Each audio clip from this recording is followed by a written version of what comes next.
guys, welcome back to my channel. Today we're going to be going over my February budget recap. So this is the follow-up of my February budget, which I shared at the end of January. I can leave that linked for you guys if you want to check it out. But today I'm going to be closing out my budget with you, sharing with you my successes, where I need some improvements. But overall, I feel really positive about the month. So without further ado, let's just go ahead and dive in. So I'm going to pull out my February budget and my overview sheets. Okay, so this sheet might look familiar to you if you've seen my budget video in the past. Basically what I have done here is the budgeted column we filled out together, and then today, in preparation for this video to kind of make sure it's not like a million years long, I filled out my actual and my percentages, but I wanted to talk through this a little bit more with you. So the first thing that I like to note is the difference between my budgeted income and my actual income. So throughout the month, I was actually able to bring in an additional $826.28. Now, I want to talk about where some of those income sources come from, and welcome to my February income report. So I write down the date that I got paid, like when money hit my bank account. Here is where I consider if it's active or passive income. Now this could be different between you and me. For me, I consider active income something that I need to trade like work or time for. So like my salary, or I did some surveys through Amazon, so that took time out of my day to get this money. Passive income, for me anyway, is something that I didn't really have to do much for. So as an example, Capital One interest, so this is the interest on my savings accounts. I don't really do anything special to get that money. My friend Venmo me $10. She reimbursed me, but still, like, okay, there's $10. I didn't really have to do anything for that. So that's how I split it. You might categorize things differently, and that's totally cool. So some of the items here, my salary, Capital One interest, again, my high interest savings accounts. I had a friend Venmo me $10, cash back from my Discover card. MTurk, this is filling out surveys on Amazon. It's like legit, like look, I got $12.80 from it this month. I also filed my taxes, so I got a refund on the state level of $236, but I owed on the federal level, so it kind of evened out a little bit there. Dividends for my investing account, my boyfriend, so he owes me at the end of the month typically, so we split our groceries and any sort of like household supplies, we split in half, and then also I foot the bill for some things this month and he was paying me back. So at the end of the month, his total was $513 back to me, and then some more cash back on my Capital One card. So my total income came out to $4,390.46 for the month. Passive income, again, my term, $807.48, which was 18.4% of my total income, which I think is pretty good. And then my active income was $3,582.98, which is 81.6% of my total income. So I'd say that's pretty good. But anyway, I like to explain that to you and go through that whole thing so that you can understand why I have differences of either higher or lower and how this all flushes out. So let's just do a quick review of my actuals. So the first kind of section here is for expenses. It has a check mark here. It means that I came in exact. So a lot of these bills are always going to be exact. Like I know what the bill is going to cost. Therefore, I just budget what the bill is. But 3 categories that were higher than I budgeted: grocery, gas, and spending. Gas is not that bad. It was only over by $6.72. I would say grocery wasn't that bad either, $73.79 over.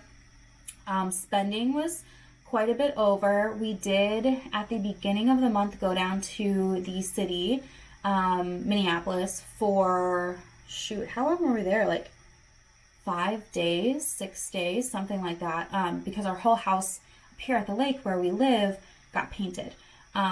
So when we were there, like we ate out pretty much every meal. I got to see, a couple of friends, but it was just more expensive than it would have been if we just stayed home. So it is what it is. So all in all, my entire expenses section was above budget by $338.48. But something that I do like to point out is I do calculate the percentages. So it means like this is how much I spent divided by my total income. So I can see what percentage of, my money went to each category. So I do think it's good to see, even though I was over budget for groceries, I still was about that 10-11 percentage, which to me is fine. It's right on track. The other thing I like to mention about that is I found it really helpful for me. I always hear about cut out Netflix or, cut out the subscriptions, but I love all the subscriptions we have. We have 3 streaming services. We don't have cable, but it only takes 1.25% of my total income. Yes, that would be like 1.25% more, but it's not like a total suck like my spending money was for this month. I mean, it was almost 15%. Like I would rather work on cutting this down than cutting down my streaming services, but that's just my personal preference. I'm not saying that's right or wrong.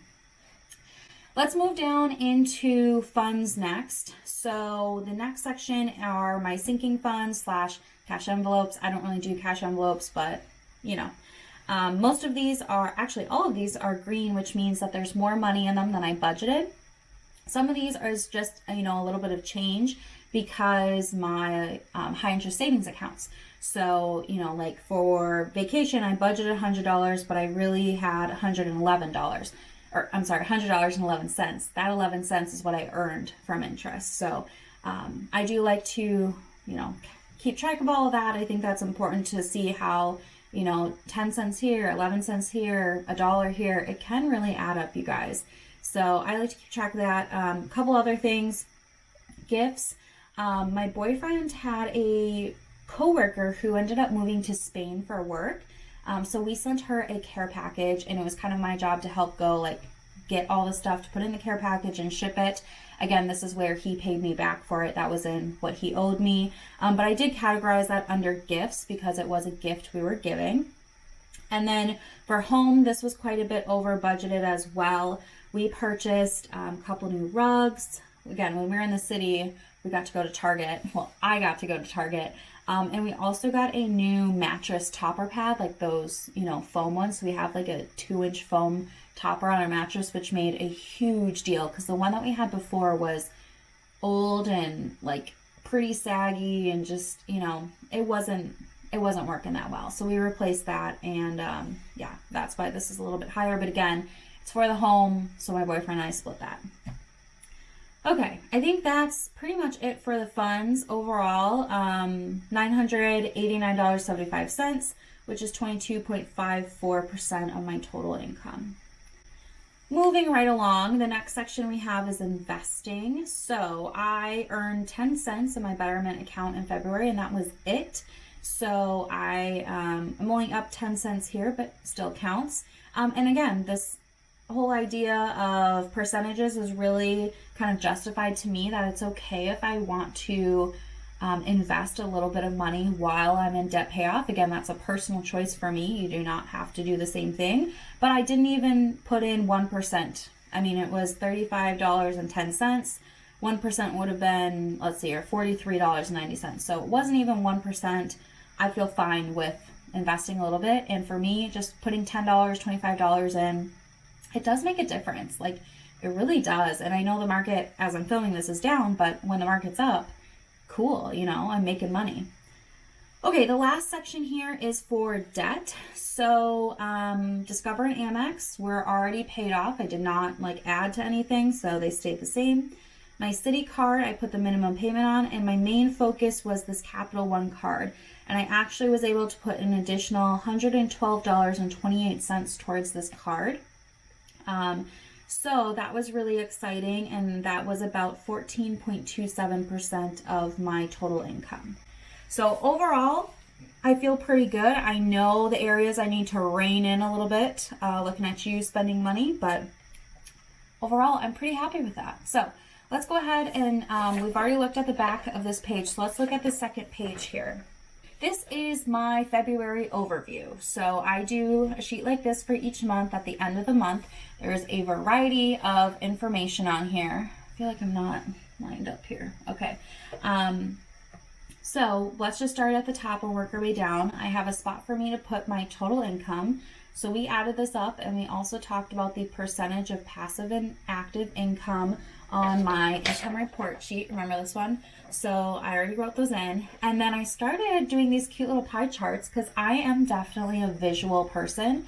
So here is my active and passive, active in blue, passive in green. And then here I did the different breakdowns. So I had 4 categories of my budget, in my expenses, funds, investing, and debt. So I just took those total percentages and put them in a pie chart there. And I think that's kind of fun to look at. So, a couple of other things on this page. We're going to skip over the savings rate stuff. We're going to calculate that together in a minute. The next one here, total debt. So right now I'm at $2,738.61, which is great. I'm definitely making progress. My biggest accomplishment of February is I actually paid off one of my credit cards. Yay! I paid off my Capital One card, so now this balance is just my Citi card. And this Citi card has 0% interest, so whatever money I put towards it throughout the month, I know every penny is going to go towards that principal amount, which I'm so excited for. So that is definitely a big milestone, and that is my last credit card to pay off. Here I've got my emergency fund. I don't share with you guys the dollar amount I have for my emergency fund, but I am tracking the percentage until I have my 3-month, fully funded emergency fund. So I'm at 31.43%, on my journey there. And then I've also got my net worth change. Again, I don't really share my net worth with you guys very often. I usually do it like maybe halfway through the year, maybe at the end of the year. But I did grow 3.5% from last month to this month. So that's pretty exciting. I love seeing that positive number there. Okay, I'm going to skip over this mortgage balance stuff. I'm going to flip this page over. We'll come back and circle back to the items I'm skipping over now. But this is where I keep track of my sinking funds and where we're going to do my savings rate. So let's start with the sinking funds. Let's talk through these. So the first one is annual.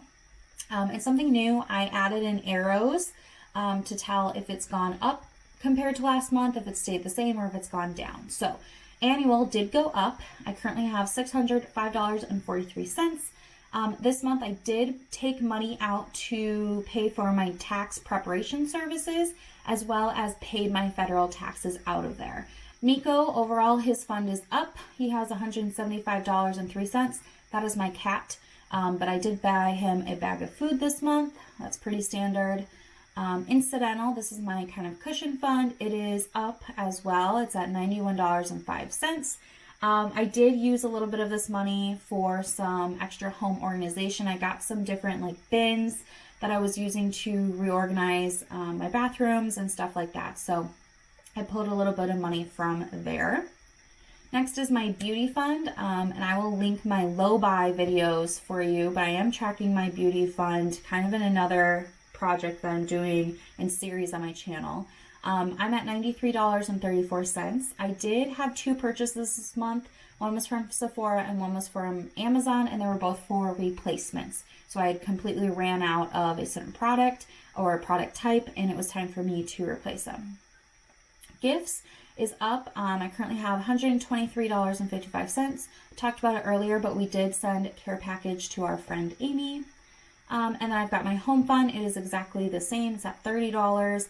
I did say before, there was more money kind of going through there, but we did buy that mattress topper and a couple of rugs. Vacation overall is down. I did spend some of my vacation money when we went to the city for a week. So I'm at $123.60. So I did use some of this when we went out to eat. I also had a hair appointment when I was in the city, and I have not had my hair done in over a year. So I had it colored and cut. And I decided, you know what? I'm not really going on vacations or traveling anywhere for leisure. So I'm going to use that 2 hours, well, it was more like 3 hours, but I'm going to use that from my vacation fund to cover that. And that was just a really nice treat. So that is what I did. So overall, I would say most of my funds are up, which is exciting. So now we are moving into the area where we're going to do some math. And you know what? I'm realizing I don't have my phone here. So let me go grab it off the charger because we're going to need to use the calculator. There's no way I can do this in my head. Okay, we are back. I've got my phone with my calculator pulled up, so we'll be ready to go. This section here, the savings rate, I think this is such a important and interesting number to calculate. For me, it was kind of the game changer. So I'm going to walk through how I do this. There's kind of a variety of ways. If you Google this, you can find a whole bunch of different calculations. So I'm going to walk you through the one that I use. First thing is I calculate 2.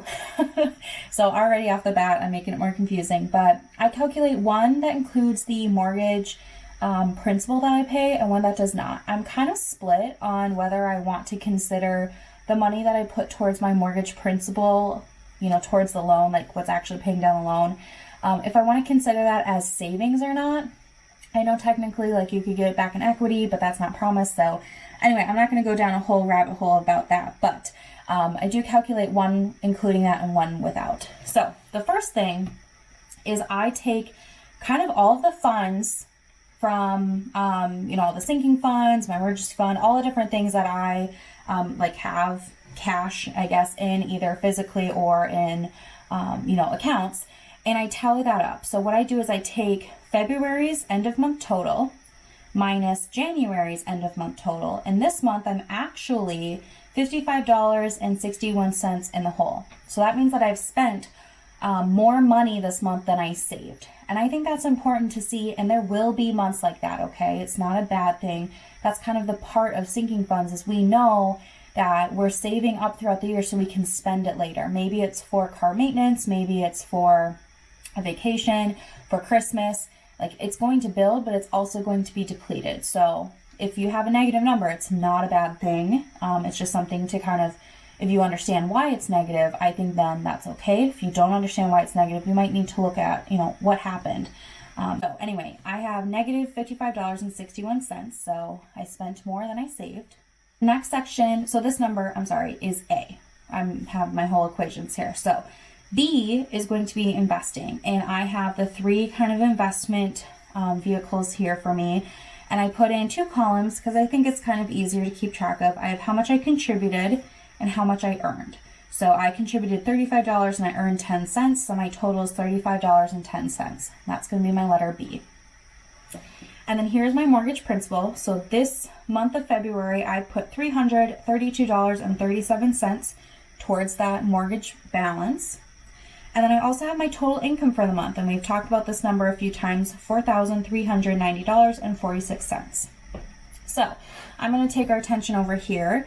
This is where my calculations are. So when I'm including the mortgage, it's A, my funds, plus B, my investing, plus C, that mortgage principal, divided by my total income, and then you multiply it by 100 to get your percentage.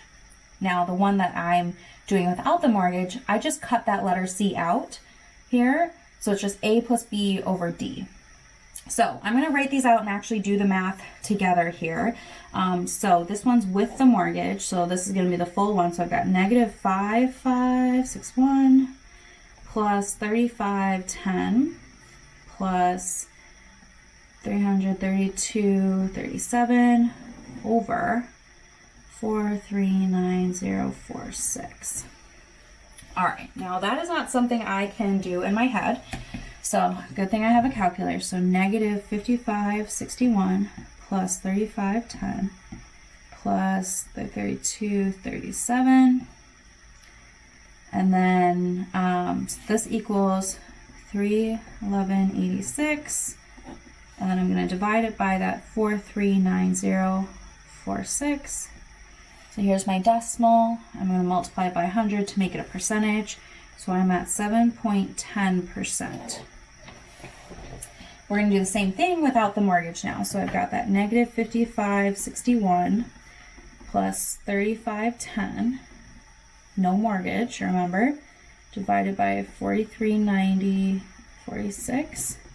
So let me clear this out. Negative 55, 61 plus 35, 10 is negative 2051 divided by 4390, 46. Then I'm going to multiply by 100. So I got a negative 0.46%. That's like barely negative, okay? So it's not that end of the world. Again, it's 20 bucks. So those are the savings rates. And I said we would come back to this first part. I'm going to fill in those numbers here on my overview sheet. So there's that. Okay, the next thing I want to do is I have started a new sheet. I know, I'm the queen of worksheets here. It's for my debt payoff. So I have taken the balance as of the first of each month, which is also the balance that I close out in. It's just kind of how I labeled this. And I'm a visual person, like I said, so I'm trying to color through these different lines. So my debt currently at $2,738.61. So each of these lines is $200 for me. So 246, so I'm going to be kind of in between here. So I'm just going to draw a line going across.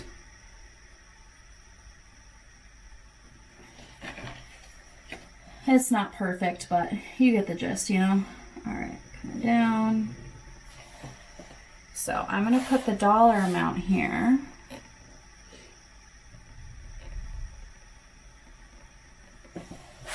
And then I'm going to color this in green. So there's that. And then I've got one other item here before we go back to that overview sheet. And this is where I track my mortgage.